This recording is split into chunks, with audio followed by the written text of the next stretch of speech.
Tu vois, chère Pauline Tarn, tu peux être rassurée. Je passe ma soirée avec la poésie de René Vivien. Il n'y a pas de meilleure, enfin selon moi, il n'y a pas de meilleure poésie euh, sereine, calme. Voilà. Il n'y a pas de. Voilà. J'aimerais dédier cette poésie évidemment à Mike,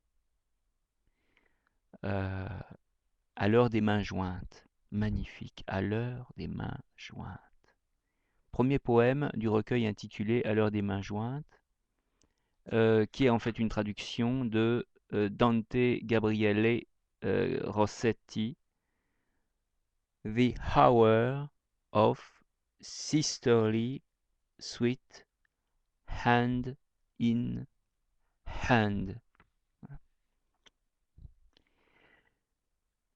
J'ai puérilisé mon cœur dans l'innocence de notre amour, éveil de calice enchanté.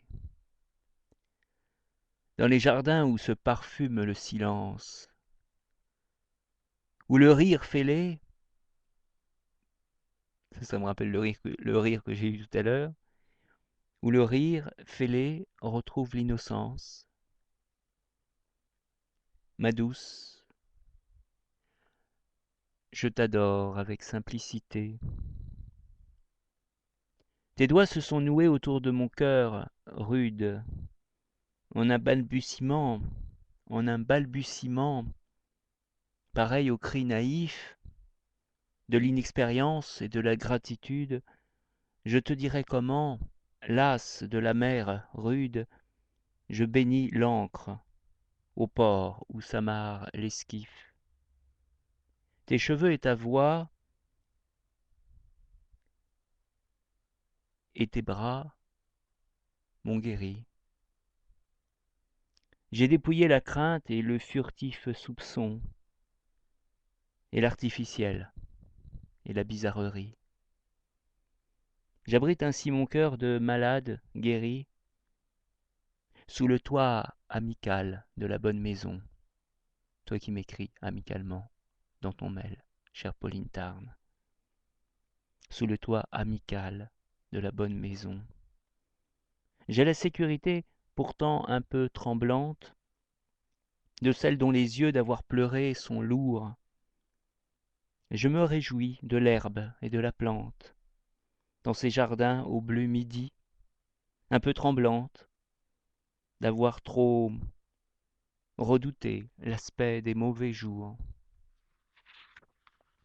À l'heure, ça c'est le mot que j'adore, c'est à l'heure sororale et douce. Attention, je vais éternuer, ça tombe mal. À à l'heure sororale et douce des mains jointes. Ah, il y a une petite faute. Main, M-A-I-N-S. C'est mieux. Sans la faute avec un T, c'est mieux sans T. J'ai contemplé sereine, sereine, c'est beau ça aussi, sereine, un visage effacé, tels les convalescents aux fraîches courtes pointes, la fièvre disparue. À l'heure des mains jointes, je t'ai donné les derniers lys de mon passé. Voilà, magnifique, c'est. Alors plus je lis, plus je lis, plus je lis René Vivien et à chaque fois, chaque jour on peut lire le même poème. Chaque jour, la signification, l'écho, chaque jour sera différent. À chaque fois on entend un mot, on entend une phrase, il y a quelque chose qui résonne. Bien évidemment, la larme non plus n'arrive pas au même moment. Hein. Je ne sais pas si. Voilà, il y a eu un moment là. Là, j'étais dans le poème. À la différence peut-être de ma lecture le soir avec le public. Là, on est entre soi et soi. Ça c'est beau, magnifique.